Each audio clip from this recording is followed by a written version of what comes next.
বেহাল রাস্তা, পথচারী মানুষদের সমস্যা হচ্ছে নিত্য যাত্রীদেরও।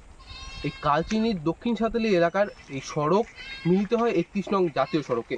এই সংযোগকারী সড়কের দীর্ঘ প্রায় 5 বছরের বেশি সময় ধরে খারাপ অবস্থায় পড়ে রয়েছে বলে বাসিন্দারা অভিযোগ করছেন। অনেক দিন থেকে ওই খারাপই আছে ধুলো, আর এখন তো বর্ষার সিজন, আরও খারাপ। কাচ্চারা স্কুলে যায়, টোটো গাড়ি চালায়, টোটো কোনো দিন পাল্টি খায়।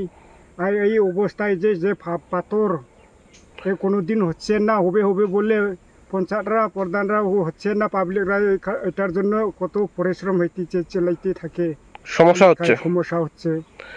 দুর্ঘটনা কি হতে থাকে? হ্যাঁ, কালকেও তো এই যে এখানে অ্যাক্সিডেন্ট হয়ে গেছে, দিচ্ছে এখানে। কোনো মেরামতের এখনো উদ্যোগ নেওয়া হয়নি, প্রশাসনের তরফে কোনো পরিদর্শন করা হয়নি বলে বাসিন্দারা অভিযোগ করছেন, যার ফলে কিন্তু সমস্যায় পড়ছেন বাসিন্দারা। প্রায় দিনেই ছোটোখাটো দুর্ঘটনা লেগে রয়েছে। এছাড়াও যারা পড়ুয়ারা এখান থেকে যাচ্ছে তাদেরও কিন্তু সমস্যা হচ্ছে। একদিকে গ্রীষ্মকালে ধুলায় এই বাসিন্দাদের অষ্টাগত প্রাণ, অন্যদিকে বর্ষায় জল জমে থাকে সড়কে। অনেক অসুবিধা, বাচ্চারা স্কুল আসা যাওয়া একদম অনেক অসুবিধা। এই রাস্তাটা কোথায় যায়? এটাই ন্যাশনাল হাইওয়েতে যায়।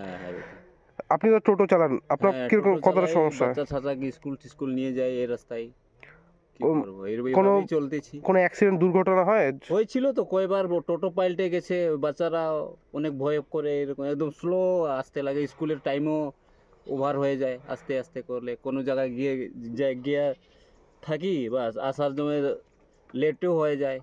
কবে এই দুর্দশা দূর হবে সেই দিকে কিন্তু তাকিয়ে এই কালচিনি দক্ষিণ সাঁওতালির বাসিন্দারা। আমার শহর কালচিনির দক্ষিণ সাঁওতালি থেকে সৌম্যদীপ সেনের রিপোর্ট, কলকাতা টিভি।